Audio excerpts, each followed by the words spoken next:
Լվում ենք մայրաթոր պեչնացնում, մայրաթորի բակում և ինչպես տեսնում եք, բավականին հոծ բազմություն է այստեղ հավաքվել,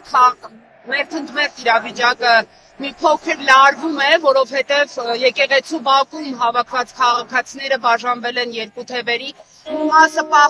պաշտպանում է վեհափառին, նշում է, որ իրավունք չունեն նման բան անելու, քաղաքացիների մյուս կեսը վանկարկում է, որ վեհափառը պետք է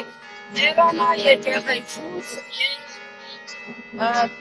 քիչ առաջ, րոպեներ առաջ նաև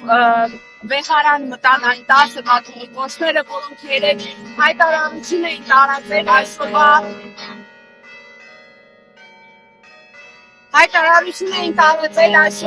հավաքի վերաբերյալ, նրանք արդեն մտել են վեհարան և ամենայն հայոց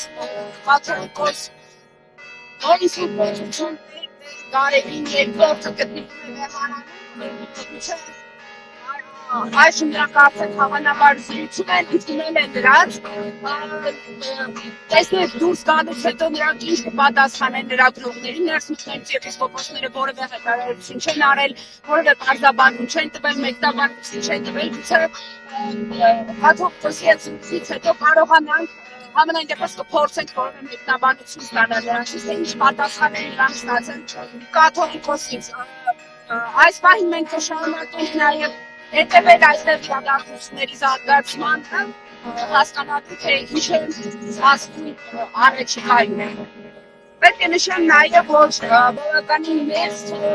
ոստիկաններ կան այստեղ, որոնք նաև պաշտպանում են հասարակական կարգը, որովհետև քաղաքացիներից ոմանք սուր հայտարարություններ են անում, փորձում են լարել իրավիճակը, սադրել հատկապես նաև կաթողիկոսին հեռացնելու պահանջով եկած քաղաքացիներին իրաց խոսքի տարատեսակ իրականություն, այսպես ասած, անձանապահություն են և հետևաբար նաև ոստիկանություններ զինված են ներգրավել։ Այս բանի հետևս այսքանը կհետևենք իրադարձությունների զարգացմանը, տեսնենք թե ինչ է տեղի ունենալու նաև առաջիկա։